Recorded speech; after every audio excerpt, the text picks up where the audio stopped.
Did the US win this arm wrestling match with the EU? Donald Trump is celebrating his new trade deal with the EU. This is probably the biggest deal ever reached in any capacity, trade or beyond trade. But the EU, not so much. Under the new agreement, almost all EU goods, including cars, will be slapped with a 15% baseline tariff starting August 1st. There are some exceptions. For example, aircraft and certain chemicals will face no tariffs. And then some things are still being worked out, like whether beer or alcohol should be taxed too. Meanwhile, the EU will implement no new tariffs on US imports.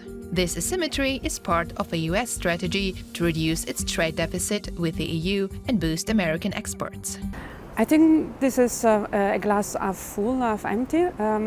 It is half full because there is this sense of relief and that the worst outcome is excluded, where the worst outcome could have been 30% tariffs or even a trade war.